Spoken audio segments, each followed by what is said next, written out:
We're going to pick up on the transportation impact fees. Good afternoon, Board. Hang on a sec.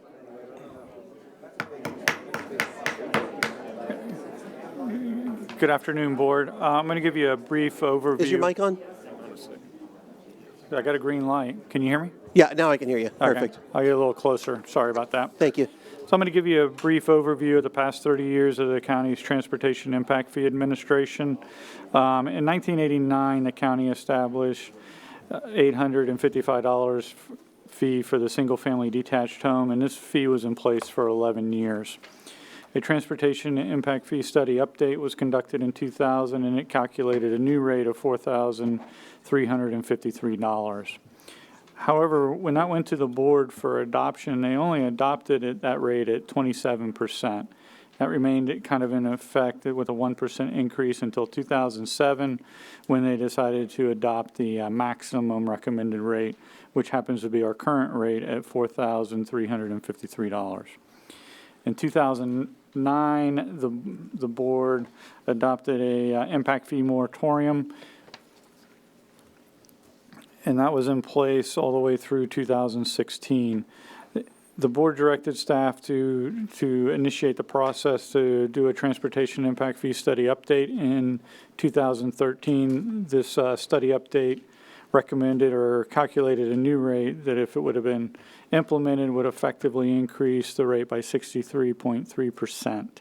However, when that went to the board, there was no action taken on that. In 2016, as I mentioned, the moratorium sunsetted, so our fee is currently based on the 2000 transportation impact fee rate. So this slide, we show the funds that are available by each of the benefit districts from October 16 to December 19. The disbursements of these monies is based on the project meeting the criteria and the benefit district advisory group's approval. The advisory groups are made up of members from each of the municipalities and the Public Works Department. You'll notice in here that we have omitted the monies that are collected within the cities, and that's because traditionally those funds go back or disperse to those municipalities where they're collected. So if you all have any questions, we're happy to answer them. Otherwise, we'll move right along. That was a great Cliff's Notes version. I love it. Thank you. I do have a question, sir. All right. Quick question. I know when we got on, we were talking about doing some prorated impact fees. How far behind, as far as this percentage of what we're doing right now, are we behind as far as a person paying for their own impact to the area when they bring in? Should it be at 30% right now, or So, what would be the dollar amount? I'm sorry, I'm babbling, but I think you know what I'm talking about. So if I understand the question, the rate that we are collecting now is based on a 2000 study. How far are we going in the hole? If the board was interested in looking at that, then they could use the 2014 study, which would be 5 years past information, or go ahead and initiate a new study to look at it based on the current construction costs for those improvements. Thank you. Let me ask you this, Tad. I know we're not getting enough in it, and since we're not, who's paying for that? So who's paying for the improvement? We're paying it. We're having to pay it. So who's footing the bill? So the bill would be flipped by other sources that we are using. So homeowners, businesses, other businesses, ad valorem taxes? Nobody is footing the bill. It's money that's not collected, and there are really no alternative funding sources for capacity improvements because the money's going to maintenance. Right, so we're still having to, Taxpayers are paying. Right. Well, they're paying either that through- or I don't need to give you the money if you don't need the money and no one's paying No. for it. We have a backlog, Okay, but we don't have money to solve that backlog. So with the exception of the impact fees that we do collect,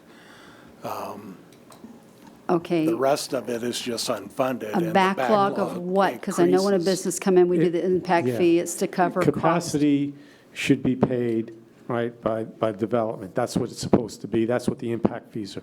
If we are going to stay up or try to address that capacity and we do not have the impact fees, then your alternative is either going to be using one of the existing resources that we're using for either maintenance or what, and we're going to fall behind there, or you're going to use general fund dollars from another program. That's bottom line. Okay, so have we not just been doing any of these things that the impact fees would have covered? Commissioners, the things that we would have been paying for with impact fees during the moratorium were either not being done, so we were falling behind, or we were paying for them with LOGT, basically gas taxes. When we shifted from gas tax supporting the capital, the capacity improvements, to instead doing the maintenance, that left it with only the impact fees. Well, during the moratorium, we didn't have those either, and so we were left totally at the mercy, so to speak, or the opportunities that either the state would provide grant funds or we could get federal funding through the TPO. And that's where we are today, except we do have some impact fees. To answer your question about how much are we behind, the current level at 4353 for a single-family home is the study in 2014 was 7238, so we're 2885 behind per single-family home, and that was on a now, basically 6.5-year-old study. How does and inflation has been pretty severe, so it's going to be much worse than that. John, I'm sure. how does that reflect then? So that happened, so we didn't collect the fees, and what you're telling me, we just didn't do the work. Is that why we have capacity problems now? And That's correct. what other problems? Well, to the extent that we could have offset some of those capacity problems, we would have been better set to do them. One of the things that having funds in a timely manner does is it allows you to be prepared with a completed set of plans. You maybe acquired some right-of-way, and when grants funds become available, you're in a good position to both match it and you have a more or less shovel-ready project. And so that was a strategy that we used for a long time now. Okay. And we were able to take advantage of, I can't remember what it is, over $120 million or $130 million in grant funds and federal funds that we were able to acquire over the last, I'm going to say, 15 years or so. And but we've been unable to keep that pipeline full because we just don't have the capacity funds available. I don't want to sound too critical of the shift to the maintenance, because I can tell you I've seen it both ways, and we've gone back and forth on that over the years. There was a time in 2005 when we were spending almost everything on maintenance, and we realized we had to get some major road projects done, and so we shifted it back. One of those roads, for example, was the Pineda and the Parkway. Were all funded by, and because of that shift back to capacity. But it left us abandoned, so to speak, on the maintenance. So we've never really solved both problems at the same time. We've just never done it. I think I'm going to have to get a little bit better of an education offline with you guys, because I had another thought with this, and I think I just found out I didn't know what I was thinking. I think I'm a little incorrect, so I'm going to spend a little more time with that before I throw out a really bad idea right now. That's slide 24. Slide 24, that's the one that has the capacity planning numbers that are needed. Is $470 million right now, just what we've identified up to this point. So I'm going to get it back to... Mr. Chair, I would like to make a comment. Please, sir. When I took office back in 2014, we were coming out of, but we didn't know that then, we were really coming out of the downturn.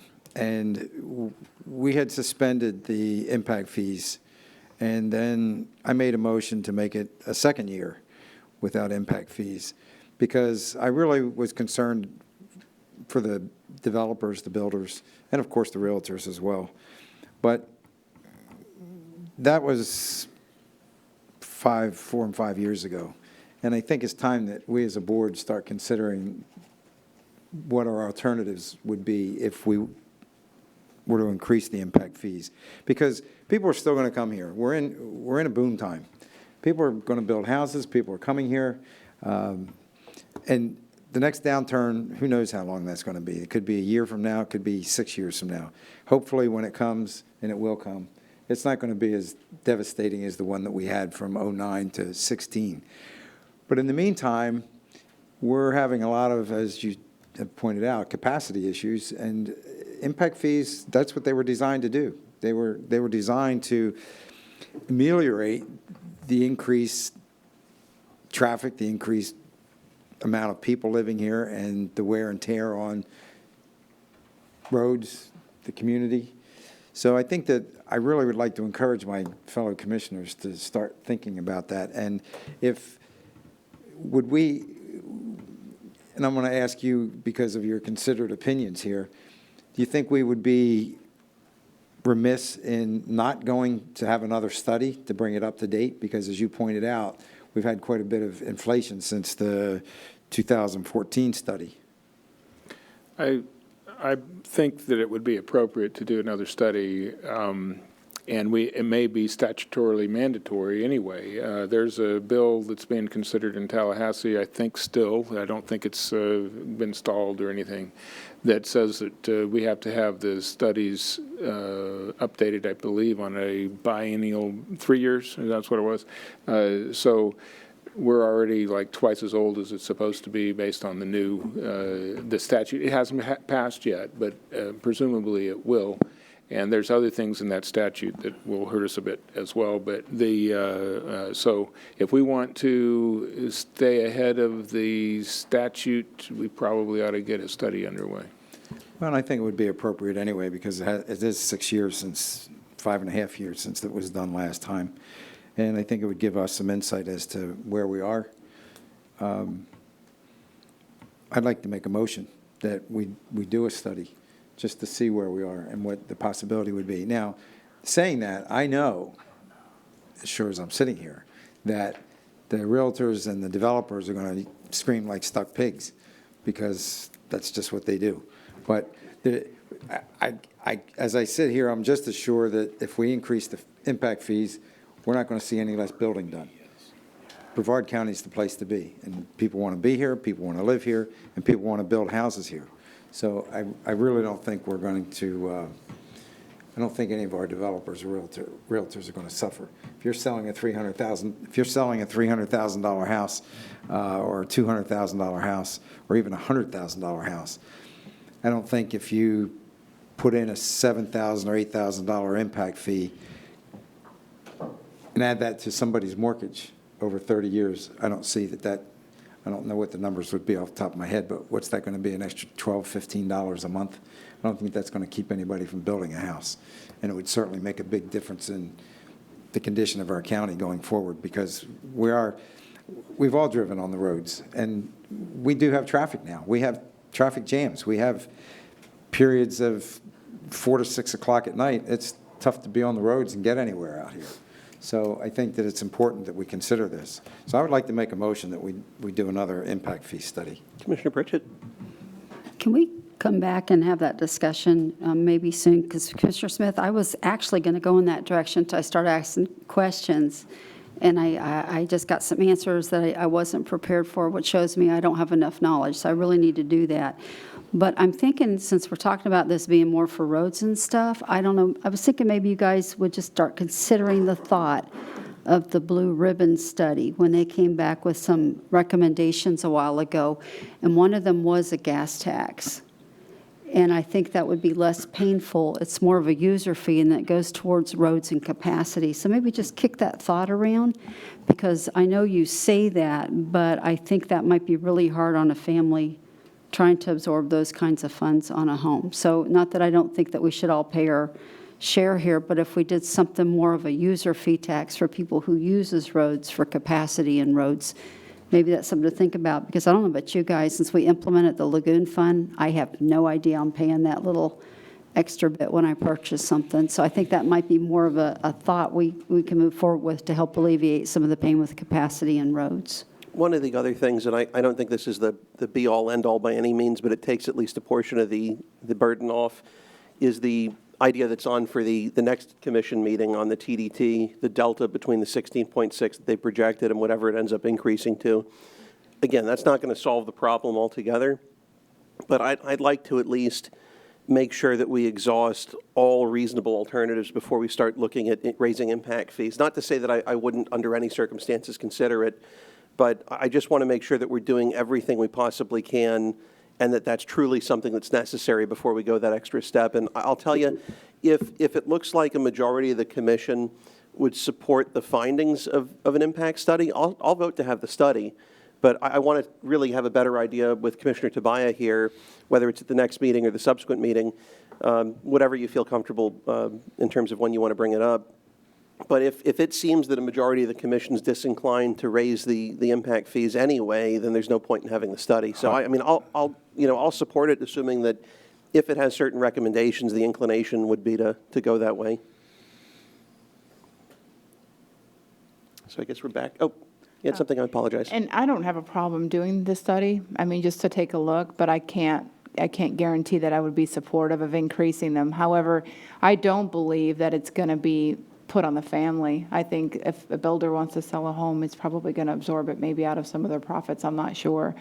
But again, I even looking back on moratoriums, the intentions are good, but now we're suffering for it. So I don't ever want us to be in a position of trying to make up for the shortfalls of past or mistakes of past boards or management not addressing those capacity issues. I mean, we're dealing with that right now with the whole Babcock scenario with the intersection. I mean, we want to make sure that that road doesn't just get completely and utterly overwhelmed. So again, I would have to look at it. I don't have a problem with the study. I just don't know that I would be for that. And as far as the gas tax goes, not just people will scream if we go and look at that gas tax. So I think, it's something I'm okay with looking at, but it's probably not anything that I would support, at least right now.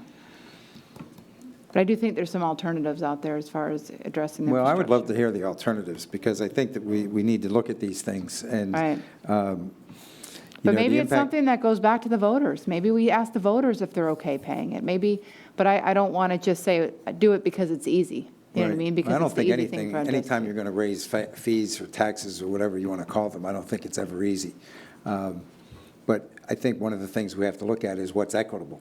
Right. And new houses, new construction, and more people moving in definitely have an impact. And so how do we account for that? So I agree. whether it be impact fees or gas taxes or some other way to, I'm all ears. I want to look at this, because I think it's something that we need to, we can't stick our head in the sand and pretend that we don't have problems out there that we can solve. If But we have- can't solve them all because of mistakes of the past either, No. in one or two No, budget cycles. I agree with that 100%. I was really hopeful when I saw that now we're now at a point to where we don't have more roads falling into complete reconstruction. I don't want to wait 20 years to where we're actually ahead of the game, or 10 years, I should say, till we're actually eliminating some of that backlog, because we will have more growth. So I don't know how you solve that problem, but I think we are. We're leaps and bounds ahead of where we were 5 years ago. So there's something to But if we're still $200 celebrate. million behind, I don't Right. see how we're going to get there, just by picking off an extra 5 miles here and 3 miles there. Mm-hmm. I mean, it feels good that we're making that kind of progress, but I look 5 years down the road, and I see us still in a big quandary. But I think our bigger issue is capacity more so than it is not keeping up with what we have, because we don't have more roads falling in those red categories. And impact Of fees full are going to help you reconstruction. with the capacity. Right. So. Oh, yeah, I agree. I agree with Commissioner Lober. If there's no appetite to do it, there's no point in doing a study. But I think I think I it's have something the we should look appetite. at. I just don't And- want to see us doubling it to try to make up for mistakes of past. And to me, everything's on the table. If Right. it comes back and it says it should be doubled, and the appetite of the commission is to just go 50% or whatever, I'm good. I really want to hear what the commissioners have to say, but I really think it's something that we have to address. So if You mean want the me to bring it back- consultants? Yeah, I mean, I am totally supportive of doing a study, completely supportive. I just want to make sure when they come back with the information, it's not comparing us to a not, I've seen it happen with other studies where it's not comparing us to a actual comparable city or a municipality or, you know what I mean? I don't want to be compared to a city like Orlando that's completely not like us. You know what I mean? I want to make sure that the comparisons are true comparisons. But that's the beauty of us being able to discuss this, because we don't have to do that. We can have somebody say, yeah, but, and Right. then we can say, okay, well, yeah, there's some reasoning to that, yeah, but. But I agree with you. I think we should look at it. Commissioner Pritchett? Just a thought out here. When I was looking up there, I saw capacity. It's mainly a really big issue for you. And I saw Commissioner Tobias. So I think that was just might have been an idea with the gas tax, maybe to help you guys out. In District 1, I think it was Commissioner Scarborough. He was very invested on roads. So he set up an MSTU fund that's in District 1 where we have extra funds coming in. So we've been paying for a lot of our own capacity, and we have a lot of dirt roads. So District 1, we're not as much of all that stress right now, just because we've done that. So you're going to have to figure out something, that would help you with that. But I thought that might be the less painful. Same with the impact fees. I don't know where that's affecting most of the districts the most, and so that's the conversation for you guys. But this probably is less impactful on me. But I think we need to do something to especially help out districts 2 and 3, because when I looked up there, I was like almost jaw dropped on your capacity problems and some of the roads that you still got to do. So just kick around those ideas. But can we please get the blue ribbon information to Commissioner Lober? I think you've got it still. Yeah. And read through that. They had a panel of people come together and just make expert recommendations, and we never did any of them.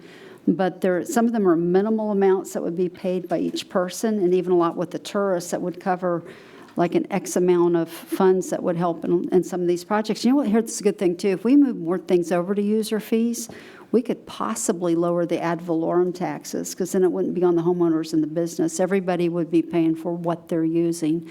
And I always like those types of fees. So just kick around the ideas and think through them. But I think maybe prorating the impact fees, yes, as we move forward. But I think we're going to have to do the study now from what John was saying to do that. So I think these are things in wisdom strategically down the road for our counties, what we need to do, because strategically y'all made some great moves on roads a few years ago, and it's paying off. But I think we need to start looking towards the future. Well, the study would be another arrow in our quiver. And it would give us some illumination as to where do we want to go from here. Do we want to do it? Do we want to do partial? Do we want to just put it aside and say it was a dumb idea? But I think if we have the study, then that gives us the information we need to go forward and maybe come up with some other ideas. And, who knows? Maybe knowing that we're going to bring in X amount of dollars, if it's through an impact fee or another gas tax, maybe we could do some cuts on the ad valorem taxes so that, it helps the medicine go down. In the right direction. Right. So, but I don't have a problem waiting. If we want to wait till Commissioner Tobias here. I appreciate that. Bring this up again and vote on it. But I'm with you. I think we need to do the study. It gives us the information we need to make a decision. Information is key. So I'll do that. All right. I appreciate it. Tad, you want to continue? Actually, I think he's done. You're already? We're going to move right over perfect. to Eddie for Eddie. Make it utilities. quick, Eddie. I'm going to give you utility services in 5 minutes or less. Is my mic on, by the way? Let me see here. Now You've it got to is. have yours All right. on as well, but you're on here. As long as you see a green LED on the base of your mic, you're good. Yeah, 2 hours ago you explained that, and I just need a recap, sorry. Okay, so these are the pillars Frank mentioned before, and I'm not going to repeat them, but as we go through this presentation, this is going to be a snapshot based on these pillars, what's going on today, and the long-range planning we're doing based on this, and I'll dive more into that. So the first pillar, as we talk about, is responsiveness. When we went through the recession, there was layoffs at the county, as we know, and that also impacted our department. And over the course of the last 2 years, we have been getting those positions back with the goal of adding more in future fiscal years. And what that's going to do for us is get our level of service to where we need to be. And as back in Matt's presentation, the level of service applies for any department, and we take ours with pride also. We talk about, we've updated the billing software. We have 8,200 water accounts. We're not just a wastewater utility, and the billing software is a key to that, to get that responsiveness. But looking forward, what we're looking at doing is converting all of our water meters to radio read. That is what the utilities in the 21st century are doing, and that's where we need to be. Obviously, there are some bullets there that talk about the benefits, and I'll leave that to Q&A if anyone has any questions. And we're looking at those 8,200 accounts along with some of our 55,000 wastewater accounts, and hiring someone to be more of a coordinator, dedicated coordinator with those customer service questions. We talk about road and drainage, and I know, again, and I'm going to go through this briefly, but we talk about a lot of times we associate road and drainage with public works, but really when we talk about a road, it's anyone that has an ownership in that right of way. And as you know, utilities have their water and wastewater lines in there. So one of the things we're doing is we're putting a big push on assessing. We're assessing gravity sewer. We've done a lot of it. We're not done doing it, and we're going to continue. And what we're getting is really good feedback on where we need to spend our dollars. It's a very precise way of allocating our funds, and we're finding that with great success. But moving forward, one of the things that we're looking at is we're collaborating more, especially between our department and Public Works, in the spirit of that we're not going to dig the same hole twice. So when they talk about a road program or a milling program, we're also looking at opportunities, especially as we talk about expanding our utility with septic to sewer. Infrastructure. I've kind of highlighted some of the good of what we've done since we've had that rate increase in fiscal year 13-14. I cannot emphasize enough how much we are doing assessment. I don't know if you heard the news of what happened in Fort Lauderdale, but this is the reason why you have to do assessments. So you're not in those positions. And it's not to say they're foolproof, but we try to look at probability. So in all of our assets, whether it's a lift station, a gravity line, in the future we'll be doing force main, but the key is basically getting objectional independent assessments on what we need to repair. As we move forward, and again, we don't lose track of the R&R program that we have been doing for the last 5-6 years, and we plan on taking that further. But again, you know, some of the conversation that ties in what that you were having briefly with John and Tad about capacity of roads, we also have to look at capacity of treatment plants. You know, in my sense, and not to say my sense is valid, if you don't have water, sewer, and roads, how do you develop it? And that's really the key. And so what we've done is we've worked with a consultant to do a long-range population projection analysis to give us a glimpse of what the county's growth spots look like in the next 10, 15 years. And I say that because I know that seems like an eternity, but when you consider that a treatment plant costs $30, $40 million, you can't just go to a commission on the dime and ask for $30, $40 million. So it's really pivotal that we start looking at that now. We're also looking at the functionality of the beaches, and I talk about the beaches because we're looking at how do we minimize some of our previous mishaps, and then we talk about the discharges that occurred back then. And we've got studies going on that are looking at tightening that system, and then those 5 bullets that are listed up there in the black squares, to give you a range, that's about 25 million in order to accomplish those. And we're looking, and the other 2 bullets are just other ways that we are moving forward and expanding and making our utility more resilient. We talk about the Indian River Lagoon, and I know a lot of times we associate that with Sorrel, but we also, as a department, also are doing initiatives that is independent of Sorrel. But, you know, the good is that right now we have 5 Sorrel projects underway. The The 5 projects listed there are about $21 million worth of work. One of those is soon going to be going out to bid, and others are following soon behind. So we're very excited about that. In addition, there's other projects. There's an additional 8 projects that are in the queue currently in the SORL plan, and we're working with consultants and task orders on getting those developed. But as we go forward, you know, in the last SORL committee, and I know that's not the proper name, but I'm using that for the COC. Thank you. So we submitted 28 projects. Overall, those 28 projects totaled of $167 million in projects. We really took a holistic look at the county as a whole. We looked at the information available and looked and submitted. And, you know, our approach when whatever approved as a approaches you for approval, at that point, we will then take those approved projects and start seeking federal and state funding that's available. But the first step is first to get your approval on those projects. And I don't want to, you know, Matt did a really good job talking about employees, and I'm not trying to make utility staff sound like we're the fire or sheriff department, but, you know, we are a 24/7, 365-day operation.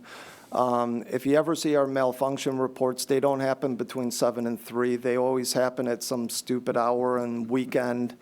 And we always have a dedicated crew that's out there on call in order to do that. So, you know, we want to make sure that we need that staff out there. We need to fill those positions, and we need to make sure that those positions that are filled are stayed. So we've highlighted some of the initiatives that we've done today, and we've also, these are initiatives that we are currently looking at, and other departments between Frank and HR have been more than supportive in helping us and guiding us through the system. Eddie? Yes. I apologize. I know No. you're going at a pretty good rate here. Can you go back to that last slide once? Which one? That The one that says tomorrow, continued Yes. focus on career ladder. So as far as expanding the incentive pay program, I just didn't know if you can give me a little more detail in terms of even what your general thoughts are. Yeah, so in the union contract, I forgot, Frank, what the name of the local is, but the blue-collar union contract, there's incentive pay associated. So if they get a certain license, we give them X amount per hour addition.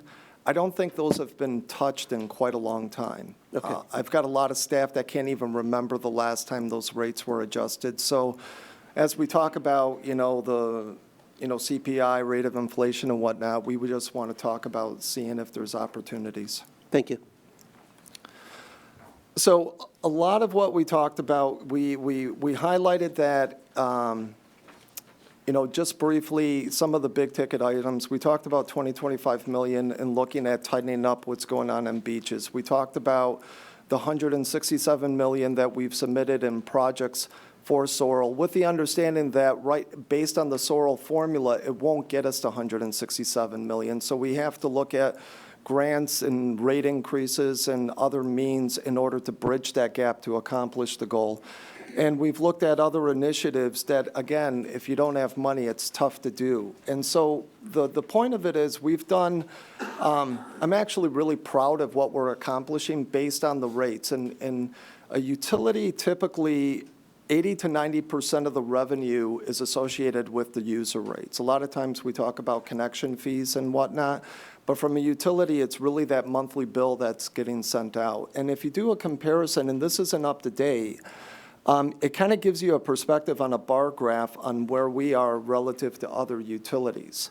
So to tie that in, and I know you mentioned about a financial study with Public Works and Fire Department is soon going to be initiating, but I'm proud to say I think we're the first department that we got this going back in December, and we're a month away. And really what the goal of this is a financial model of our whole dynamic of operations and projects, because we want to put in that model what these future expansion, the expansion of treatment plants, new treatment plants, tightening the system. We have to look at the long range to set the rate today. And then we're anticipating in the next 4 to 6 weeks to get that model, and we can start working on it, reviewing it with internal staff and sharing it at a later date. How'd I do? Excellent. Okay. Sorry. We're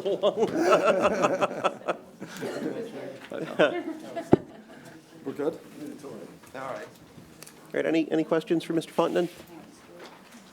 All right, you were so thorough, no one has any questions. All right, Jerry, I take it you're up next? Yes, sir. All right. So in keeping with the style of today's conversation, we want to hit some of the high points of the particular functional areas. And for us, the 500-pound gorilla in the room is always going to be the group health plan. So we're going to spend most of our conversation on that. You've also heard a lot of conversation today back and forth on compensation, recruiting, retention. That's our other 500-pound gorilla. We'll touch on that one as well. So very quickly, we've been in the group health self-insured business for 20 years now. That's a lot of experience. It's a lot of expertise been developed over time. I wanted to show you this as a quick historic look back. We've been able to minimize the impact on employees' compensation by managing as aggressively as we have been the group health plan. If you look at just the last 4 years, we've had 0 premium increases on employees. And over that same period of time, we've reduced the employer contribution by 12%. We'd be hard-pressed to find a lot of health plans out there in the world that can make similar claims. So we're very proud of that. Why is that an issue for us? Well, we want to continue that momentum going forward. You've heard a lot of conversation today about looking forward, not worrying about the immediate future, but the years off into the future. We're trying to do the same thing. It's our desire that we keep moving forward, discussing what the future impacts of health plan will be, and not just this year, 2020, but 2021. Now, where are we in 2020? Well, we finished up 2019 as just over a $55 million a year health plan. We ended up about $1.4 million in the hole. And it's just an example or an illustration of how volatile healthcare is. We were running pretty well flat through the year. We lost $1.4 million in the last 2 weeks of December. It can turn that quickly for us.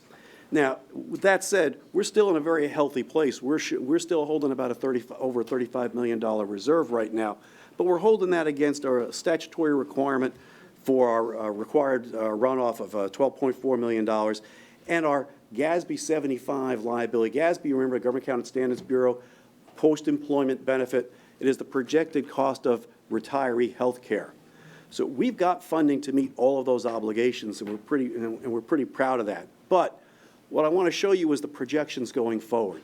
If we do nothing today, if we maintain our current plan design, our current premium structures, based on our actuaries' assumptions, and very, very conservative, using only a 4% medical trend, which, quite honestly, is pretty much is a little bit on the low side. But if we just used a 4% trend, we'd be looking at over a $3.5 million shortfall by the end of this year, and almost a $6 million shortfall at the end of 21. This is telling us if we are serious about trying to stay ahead of the curve, we need to do things now. And in response to that, one of the things we are doing is we have put forward an RFP for this year. I want to talk quickly about that. Our group health plan agreements expire at the end of 2020. It's the end of that 5-year life cycle.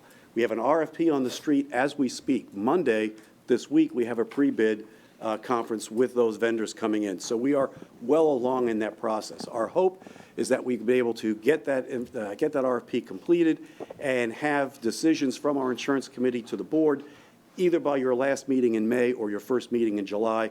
Depends on how well our interviews go and what kind of responses we're going to get from the healthcare community.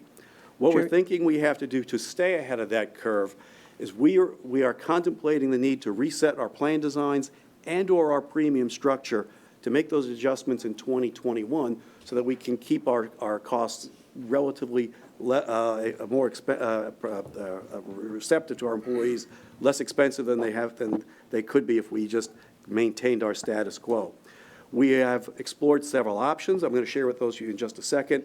But ultimately, we're going to ask the marketplace to give us their best shot at what are those marketplace alternatives. Yes, sir. Jerry, question for you on that slide, same one there, where it talks about simplifying plan options. Yes, sir. Are you talking about how we advertise them or how we make them available to folks? Or are you actually talking about reducing the number of options that are available? We're taking all that into consideration. The first part of the conversation is minimize the number of options available, because the feedback we're getting from the field is that's a lot of choice. Well, you've asked for choice over the years. We've given you lots of choice. So we'll see if we can't maybe ratchet that back just a little bit and make the selection process a little simpler. We focus on those products that have the best return and provide the best coverage for our folks. We're also going to look at how we can simplify the design so that the access to the coverage and ultimately how we figure the costs of those coverages are a lot more easily understood by each of us. Because God knows this gets to be real complicated. I know the last time anybody ever looked at their EOB, an explanation of benefits, after they've been to the doctor, it's almost rocket science at this point. We need to get better at that part of it. Thank you. So we've gone to our Insurance Advisory Committee with several recommendations, and what I want to show for you very quickly is what the committee's feedback to us has been and what we're putting into play at the moment. We've got some feedback on the scope of work in our RFP. That's, like I said, is already on the street. The committee suggested that we solicit separately medical options and combination medical and PBM, or pharmacy benefit manager options. We like the combination of medical and PBM. Having all of the medical and pharmacy data in one place with one carrier gives us a lot of actionable data, things we can work on. We're going to require whoever provides us PBM services can extend those services, as we have today, from a single PBM to everybody in our program, regardless of which health plan they enroll in. We want to continue that process. We've talked about the plan simplification. In answer to your question, Commissioner, the committee was saying, consider limiting the number of options, but maintain the competitive model. It's something that we're very, very key on. We want to be able to have those options and not fall into a trap where we are going to be subject to the direction a particular hospital system or health plan might take that would be adverse to us. We want to have options that we can take care of our folks in those situations. One of the other plan design options was to create that core or base plan and then buy-up options. So we'll explore all of that through the RFP process. We talked about the option of maybe doing something different with the health reimbursement accounts, the HRAs. Today, your HRA is tied to a particular health plan, and it only covers those expenses related to the plan. Our consultants are advising us that we have the ability to possibly separate the HRA from the health plan and set it up so that it looks very similar to a flexible spending account. And once you've done that, now you've opened up a door and you've allowed those HRA dollars to be used in lots of other places beyond just what's immediately inside the health plan. So we can, in effect, improve the buying power of our workforce by breaking the HRA away from the group health plan. So financially, that's something we're very interested in, and we're going to explore aggressively. The committee asked us to look at the overage dependent situation. Federal law requires us to cover your dependents to age 26. State law requires us to provide coverage from age 27 to 30. And we've been doing that for quite some time, and we've been treating those 27 to 30-year-olds as dependent children. There's really been no additional premium assigned to that. That's not been working out for us financially. Those folks are generating adult-level expenses. We feel like there's a need to create adult-level premium to support that. The committee evaluated that, and they were not comfortable going as far as a full adult premium. They've asked us to look at, is there a possibility of maybe a surcharge for overage dependents, similar to the surcharge we have for working spouses? So that's an option we're going to be looking at as well. It's not a lot of revenue, but it does start to erode that subsidy gap from where we are today and where we would ultimately would need to be. We have explored the opportunity of moving into what we call narrow networks. Today we have a contract arrangement with urgent cares, where we send our people to an urgent care. It costs them $30 copay. We pick up the difference. We like those notions. We're looking at opportunities to expand that to diagnostic imaging, potentially outpatient surgical centers. We're even looking at an opportunity to, say, partner with our friends at schools so that maybe we can go together with additional lives on that. Would that, is that contemplated as applying as well on the PPO side or just on the HMO side? Absolutely, across the board, across the board. Those would almost behave as if they were outside the health plan. So we can just set those up as simple co-pays as opposed to something that would have to, you'd have to meet your deductibles in order to attain. And then speaking of deductibles, is there part of the simplification plan, is there a way that we can maybe potentially reduce the deductibles or soften that blow a little bit? You know, we've been in a tiered deductible program for a while, so we're going to relook the necessity to stay in that tiered deductible. We take that upfront $250, and then we have the deductible on the back end.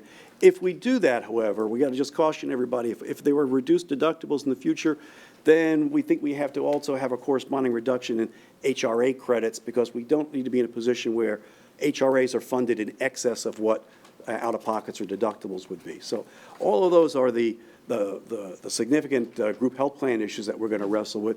We hope to be able to bring in a plan where we can continue to maintain the rate structure that we're currently enjoying.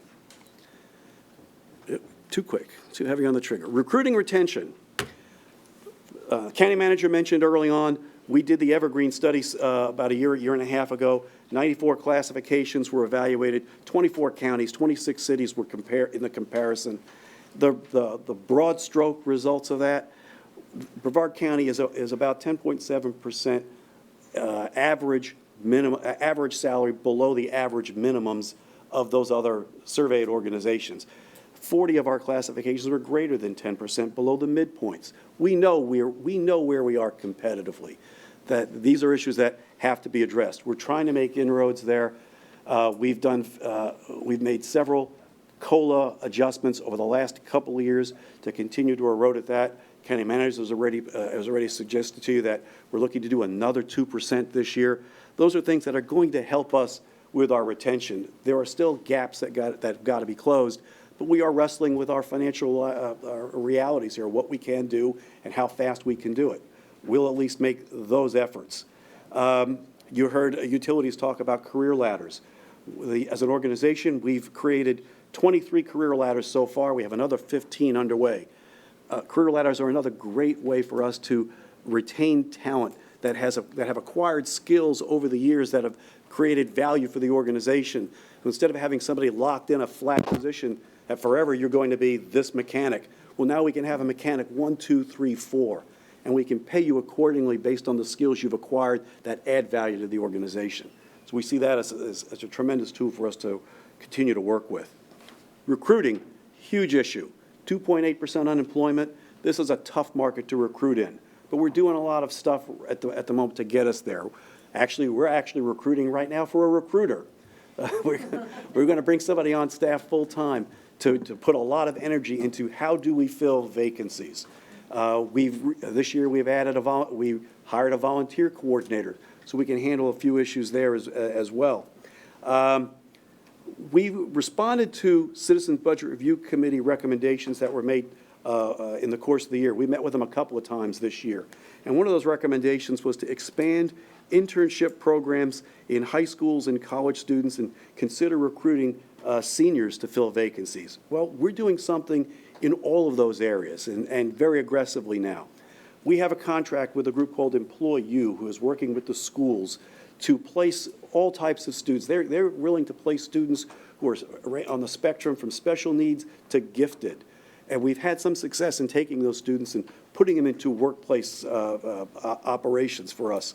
We have a subscription service with a group called Local Job Network that takes our vacancies and provides targeted recruiting into key areas for us that include agencies that specialize in placing female candidates, minority candidates, and veterans. So we're getting much more aggressive in that end of the recruiting than we've been in years past. We've developed relationships and partnerships for recruiting pipelines with community-based organizations like Bridges to place some of those clients. We have relationships established with the university systems, UCF in Orlando, Eastern Florida, FIT. We've reached out to Patrick Air Force Base. We want to get to those transitional service members who are leaving military service and can come to work for us in critical areas. We work extensively with Career Source Brevard in their community work experience program, and interestingly enough, in partnership with them in an AARP program that helps place seniors in our workforce, and with subsidies from Career Source Brevard, so it's not completely out of our pocket. So again, we're responding to those recommendations. We're going after the kids. We're going after the seniors. I've had communication with the school board members. We're going to be invited to their industry days. We're going to go and get into the high schools where they have their certification programs. We can get face-to-face with those career educators and those students and show them that there are opportunities for employment here. We place people with utility services out of these programs. There are 5 or 6 certification programs that are directly related to what we do. So we're very, very excited about those opportunities as well. So, wow, okay, I'm way over. All right, so I guess to wrap it up then, what our priorities have been, obviously, group health affordability, sustainability, and filling those vacancies. Hopefully, we're on that right road, and hope you're going to see more of that as we move forward in this year's budget. Any questions for Mr. Visco? All right, thank you, sir. Mr. Nelson. Actually, it's me. It's Mr. Liesenfeld this time. All right. Good afternoon, Commissioners. Good news, the last presentation is the shortest presentation, so. Best one, yes. Up there you see, you guys all were interested in the update on our shelters. The TPO, when they did their bus stop and bus shelter study in 2018, there were 66 shelters in the county. 2019, there was 81 shelters, and you see in Transit's in the process of right now building 14 shelters. You just saw the contract with Myra come to the board meeting a couple weeks ago. So at the end of 2020, you're looking at 95 shelters built, so you see an increase of about 45% of the shelters across the county. They have budgeted about the same amount for next fiscal year, so you'll see the same amount of effort of shelters going. Not on the slide, but what you see is when DOT does their reconstruction, rehabilitation, they will go out and build bus stop pads. If you go up and down US 1, you'll see a lot of pads, A1A. The next one they're working on is Merritt Island on 520.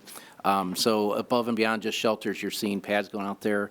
Transit's also in discussion in the county attorney's office with 2 different bus bench companies about placing bus benches. There's a permitting process.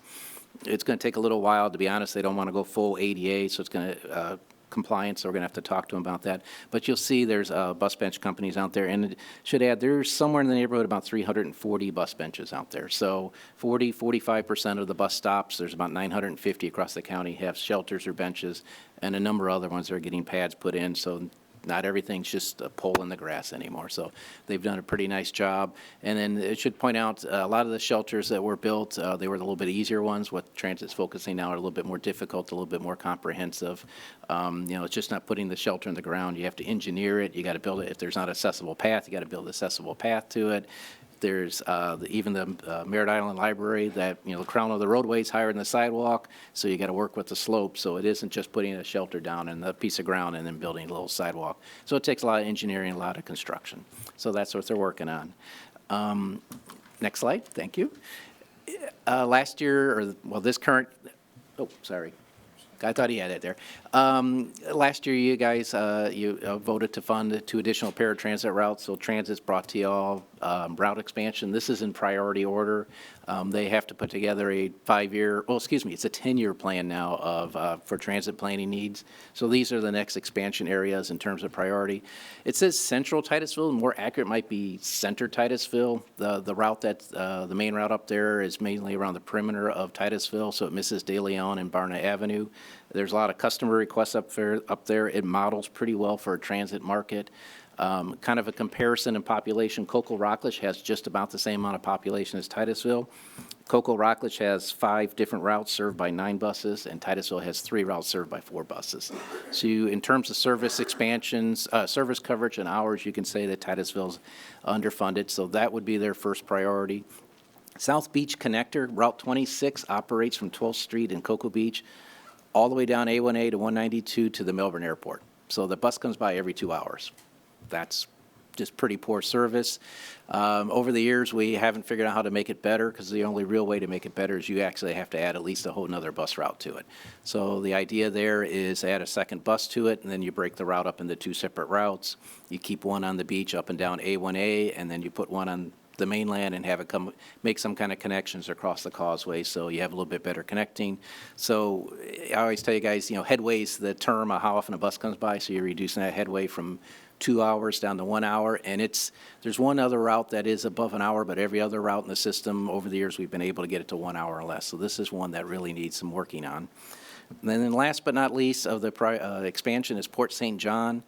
The only service in the Port St. John area is up and down US 1. There is no service around west of US 1.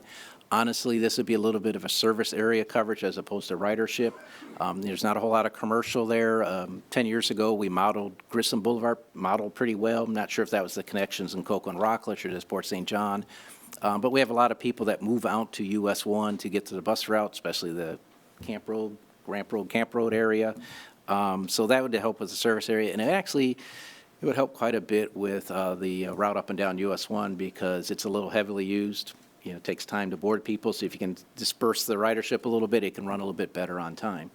And I also, if I could back up a little on the South Beach route, the other thing is, all the discussion about crosswalks lowering the speed limit, that affects buses too. So and I was playing around with that yesterday. Lowering the speed limit from 45 to 35 means that route's going to cost it 15, 20 minutes a day. And, you try to operate loops every hour, every 2 hours, so that actually will kick you into a second route, or you have to cut out some of the service area when you have a lower speed limit. All 3 routes, DOT, Scott's been talking with DOT. DOT has what they call a service development program, where they will fund up to 50% of the costs minus your fare box for mostly 2 years. Sometimes it's 1 year. Scott's been lobbying. They have funding available for 2021. It is competitive. They were giving us pretty good news. So if the board was interested in seeing, give us a heads up, and we can put together a grant application for you guys to look at. And if DOT funds it, then their funds would be available in 2021. And honestly, it would take Scott and crew a little bit of time. You work with expansion buses versus replacement, so they have to make sure they have the proper equipment, get the people hired. So. Would you like a motion for that? Sure. Yes. All right, how would you like it phrased? Well, it would be up to how often the board would want us to apply for either 1, 2, or 3 routes. I mean, the staff's recommendation is that's the priority of the recommendation for the service. And you don't think it'll take you much time to put the grant app together? No, they have, if the timetable's still the same when I was there, they'll have to get it to DOT by April. I know it's crazy, 15 months before the money shows up, but then they have to put it in their 5-year plan. So they'd be coming to you guys in March or April with an application. Perfect. So whose motion am I seconding? Perfect. I'll second it. For all 3, correct? All 3? All 3, perfect. Any discussion? Seeing none, all in favor of the motion, say aye. Aye. Any opposed? Passes 4-0. Thank you, sir. And, yeah, and that's it. We're going to, county manager right there. Perfect. Thank you. All right. What you think, Frank? Pardon me, Mr. Bate. We I'm doing hope it to now. get done by 4. It's 4 after 4, so I thank the staff for getting all the information in front of the board. Thank you very much. Any questions we can answer? One thing before we do wrap up, I have one final public comment card. Sure. That I'm going to go ahead and take, and I apologize, I actually should have taken it immediately prior to transit, but Pete Fuscus, who's been patiently waiting up front from Malabar. And if you run a couple seconds over, since I had you sitting longer than I anticipated, don't worry about it. I think I'll shorten it. Okay. The reason I want to address, thank you very much for the opportunity. I'd like to address the staff budgets of the Board of County Commissioners. They are unequal. And in spite of the fact that the duties and responsibilities of all the commissioners are the same. And this has been a contentious problem in the past for as long as I can remember. And I think it's probably time to revise that policy. Now, currently, each district's staff budget varies. We have 5 different budgeted amounts for various reasons. Well, I don't want to go into that. In my opinion, each district should have the same budgeted amounts given the same duties and responsibilities that you share. The problem is twofold. The county staff works for the Board of County Commissioners and should not be burdened with arbitrating different budget amounts between the staff budgets for the people that they work for. Secondly, the staff should not have control or over or determine the individual commissioner's personnel budget. Oversight according to the law, yes. Amount, no. This should not be a county government responsibility.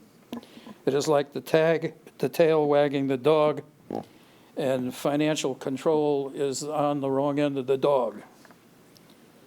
In order to limit these exceptions that you can do, you should consider an ordinance or even a charter review committee, a charter review.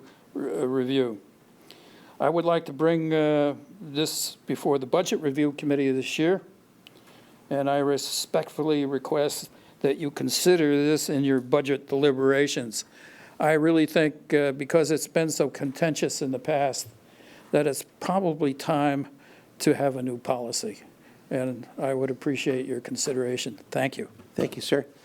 I do have a few thoughts, unless someone else wants to jump in beforehand. Okay, with respect to that, I can tell you, because I looked at this pretty in-depth prior to starting out last November, well, actually November prior. What I saw at the time, and I may be wrong, things may have changed since then, but at the time I believe every other commissioner had 3 full-time staff. And I looked at that and I thought, well, I understand that some folks view it as a full-time job, some folks view it as a part-time job, but if I'm serious about serving as a commissioner, I don't need 3 full-time staff. I'd rather hire and compensate more fairly 2 full-time staff and 1 part-time to save on the benefits with the part-time and be able to treat everyone a little bit better. And frankly, I liked having that flexibility. I understand that at least for most individuals, it's viewed as a part-time job, in which case 3 full-time staff is probably much more appropriate. But I like having the flexibility. I don't have a problem with having the amounts set identically for each of the districts, but I do have a concern if you say that you're capping or you're putting a floor either way for salaries, because people, I think, have a different view in terms of what it is that's appropriate to put in terms of their own time.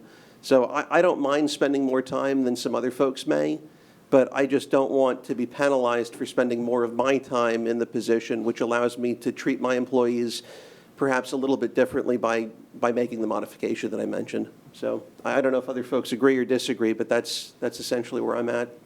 Can I jump in? Please. When I took over, I've kept the same budget that I was given. And so I moved around with people. If they had longer skills, they got more, and I kind of regulated the funds that way a little bit. I think pretty much everybody did that. I noticed when you did that, you just moved funds around the same way. So maybe if we just have a discussion, if we're going to raise our budgets more than maybe a certain percentage, we should come back and have a discussion. But these guys have been pretty responsible so far with that. Maybe the commission before, or the ones before that, maybe it would have been a discussion. But with this, I have another job, and if I didn't do it, I couldn't afford to do this job because not that I'm complaining, I love it, I spend a lot of hours, but I have to have more income. So therefore, I have to have a staff that really knows what they're doing. They get, I cannot tell you the calls they get as far as roads and all kinds of items that they start, that's the first level they get, and then they move to the county staff, so they're doing a great job. And plus, they're able to get me a lot of resources and information so that I can do this job the best that I can.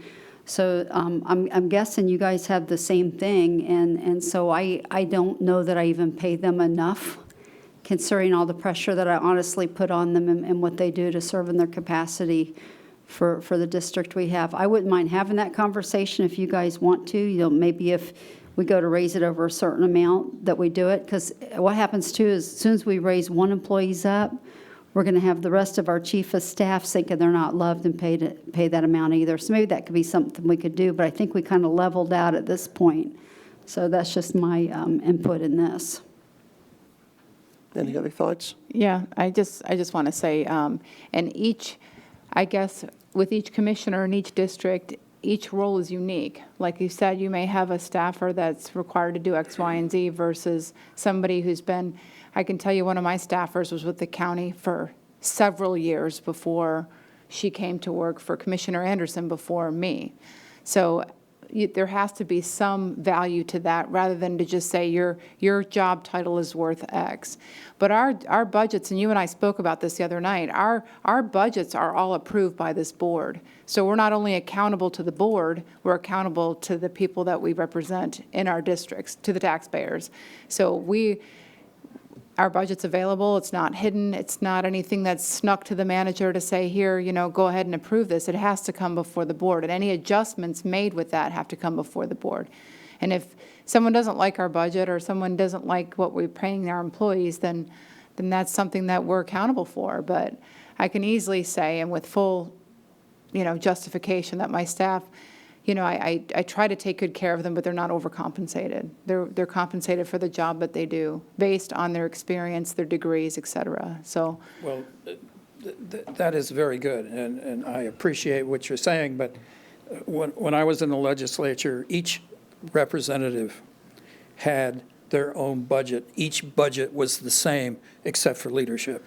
but on the flip side of that, Mr. Fuskus, if you had somebody that wasn't worth X amount of dollars and somebody's cap was, say, $350, I'm just going to go and bump all my employees up to that because that's my cap. I mean, that's essentially, you could go by both ways.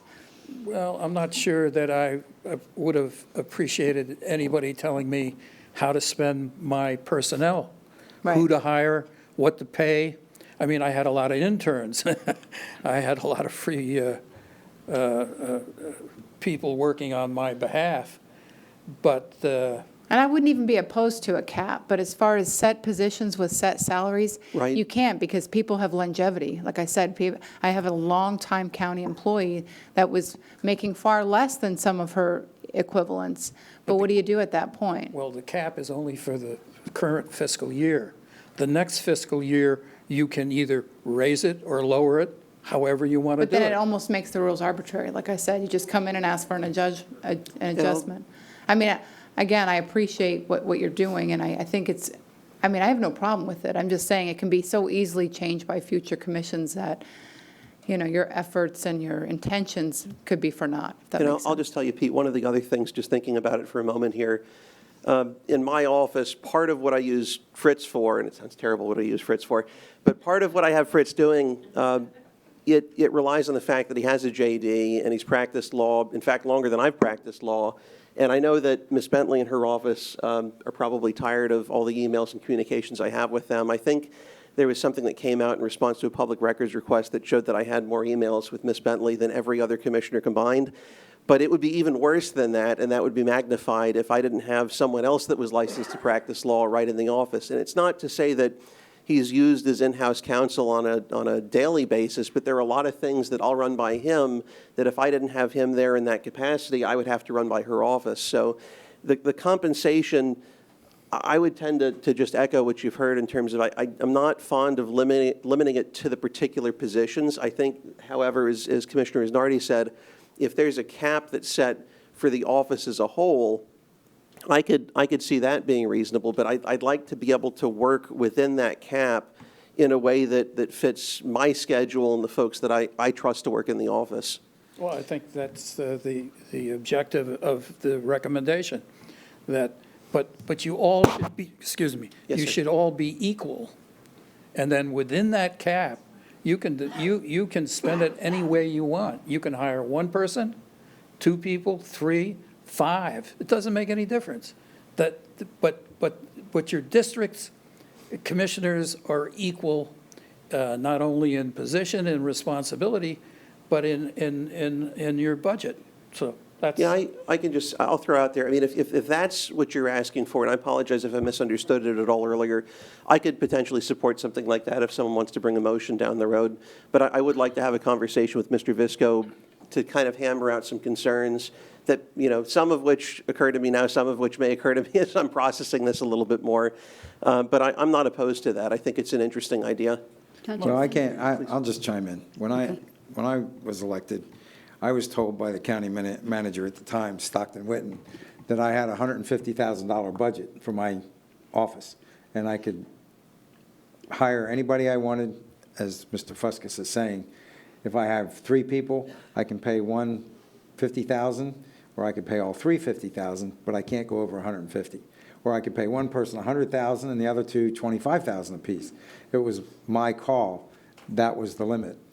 So I've pretty much worked on that over the 5 years I've been in office, and I give my people raises accordingly, but I try and keep them within a specified number, so. Well, what happens is we all inherit a budget that gets approved by the county commission. So then when we want to change it, it goes up, like Commissioner Isnardi says, it comes up in the next budget cycle, and we have to actually vote on the next increase. Otherwise, we're operating within it. One thing that happened in our office is we had a girl that left in December. We're entering slow season, so I haven't even tried to hire her. So I thought I would save us a little bit of funds till I need to build up when we start working towards more of the budgets and stuff. So I think I understand what you're saying, but I don't know about you guys, and if you have needs, and if you did, you know, we've made adjustments, but I think they're pretty frugal. So with this What are group, the I feel good. disparities? What are the numbers? Unless we need to maybe make some changes and differences, I'm not real sure from what I've been watching. We all watch the budget, you guys do, right? Yeah. I do. I think we're all very aware of what each other's doing that way, because we're the only ones accountable to one another that way also, if that helps answer that. But I think Commissioner Isnardi actually brought about the answer to what you're saying. We really actually do that because we have a current year budget that we have, and if we try to up it, it's actually got to come through the budget process, and we'll vote on it. Well, as it should be.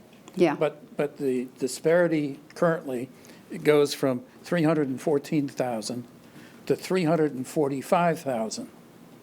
And what I'm saying is that it should be the same. Now, if you do it on the low end, that means some districts are going to have to cut personnel or reduce salaries. So if you make it, everybody gets 345, right? Or there might be some commissioners that maybe don't go in their offices as much and don't spend as much time as others that have to Fine, serve areas. They But don't can- have to, but they could- don't have to spend their money. But they could, right, so they could bring it up and say, I need more funding, or they just quit spending as much money because they don't need as much funding. So I think for the elected office, we're the ones that probably got to figure that out. And I'm guessing we have a balance going across. And from what I've seen, nobody's broken their budget that they were given, and most of the people are under the ones that they were given at the time. No, and one of the other questions that comes along with that is whether that number includes benefits, because I can tell you part of the reason that I picked someone to work part-time was so that we'd have more flexibility, because we wouldn't have a 5-digit benefit cost associated with a person that already had benefits through their spouse. So I don't know if that number includes it or not, but it does, okay. Yeah, I mean, I would definitely want to make sure whatever is proposed is apples to apples so that it includes the benefit numbers when it's an actual real cost to the county. Yeah. Well, listen, I have been associated with the county now for 10, 12 years, and this is the best board of county commissioners that I've ever experienced. You guys think out of the box, you discuss things, you share your experience, you have great leadership in the county. If 6 states had you guys running them, they wouldn't be bankrupt, I got to tell you. Now, I'm going to ask you you do a great job. I'm going to ask you to come back when we have Commissioner Tobias so you can repeat that. Thank you. Thank you, sir. We'll pay you outside. Yeah. All right, anyone have anything else? All right, we're going to go ahead and adjourn it. Thank you all so much. The opinions expressed by any member of the public during any period of public comment do not necessarily reflect the views or opinions of the Board of County Commissioners of Brevard County, Florida, Space Coast Government Television, or the program sponsor, and are solely those of the presenter. The Board of County Commissioners of Brevard County, Florida, Space Coast Government Television, and the program sponsor hereby expressly disclaim any and all responsibility or liability for any defamatory or slanderous statements expressed by any member of the public during any such period.